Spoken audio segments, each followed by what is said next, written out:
Hi, welcome to Coding Bible channel. In this video, I will talk about the difference between attribute and property. When we write something on HTML tag like ID, name, class, people may say that they are properties or attributes without knowing the difference between property and attribute. And many people think that they are the same thing or they are two names for the same thing. Actually, they are two different things. And my goal in this video to give you a deep understanding of the difference between property and attribute. So to understand the difference between property and attribute, we need to understand the difference between the two words in the language. So let me explain this with an example. Do you see this picture? I can describe this boy and say that one of his physical properties is that he has white hair.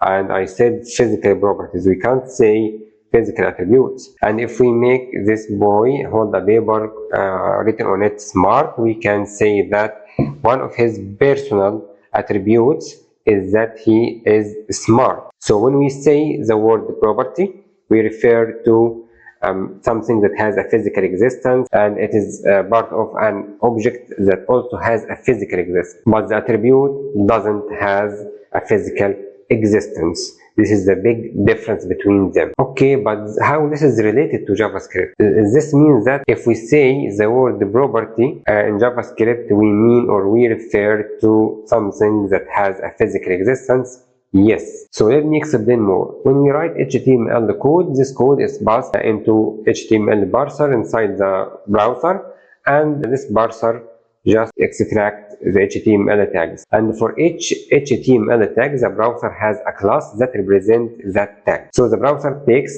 the HTML tags from the HTML parser and create an object for each HTML tag. And the object is stored as electrical charges inside the RAM or the random access memory, or memory for short. Okay, so this means that the object has a physical existence, and when we say a word property, we refer to something inside that object that has a physical existence. So let's see this in action. As you can see here in this code, I have just a button tag and I used console log and console dir. Console.log just shows us the string that represents the HTML tag, and the console.dir shows us the object inside the memory. As you can see, all these are properties and methods. Maybe someone say that I can't see the difference between property and attribute because we can see here the HTML tag printed in the console, which means that this is inside the memory also, and it has a physical existence. No. And if we write here, we will get the same value. They are the same. So let me explain with a clear example. Do you see this image? In this image, you can see a man who is working inside a clothes shop, and the manager of this clothes shop has left a blank mannequin with two notes, black dress and blonde hair. And this man should dress this mannequin with black dress and blonde hair. So how this is related to JavaScript? Actually, the browser is this man inside the image, and you are the manager of this clothes shop, and the blank mannequin is just the HTML tag. So let's represent this mannequin with the HTML tag, and imagine that we have an HTML tag called the mannequin with two attributes, hair equal blonde and dress equal black. And when the browser sees this HTML tag with the notes, or the blank mannequin with the notes, he will create an object, which means he will dress the mannequin with black dress and blonde hairs. So if I write mannequin.getAttribute here, this means that I am holding the note only.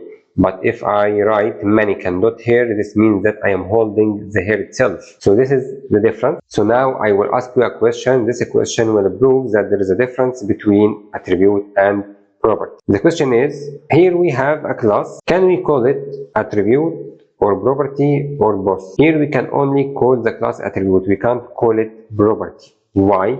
Because if we called or if we said that we have a class property, this means that we refer to the property inside the object, and this property should be named class, and this is forbidden in programming languages. Why? Because If we have a property called the class inside an object, this means the class that we use to create that object should have a variable called class, which is forbidden in programming languages. Why? Because class is a reserved word. So we can't have a property called class inside any object. But actually, this class, which is bg read here, is found inside the object under another property called the class name. This is because we can't create a property called class, but we can call it class name. So this means that there is a difference between property and attribute, and if you write here anything in HTML tag is called attribute, and each attribute has a property that will hold the same value inside the object. I hope you understand the difference between property and attribute deeply. And if you enjoy this video, I hope you share it with your friends. And this is the end of the video, and thank you for watching.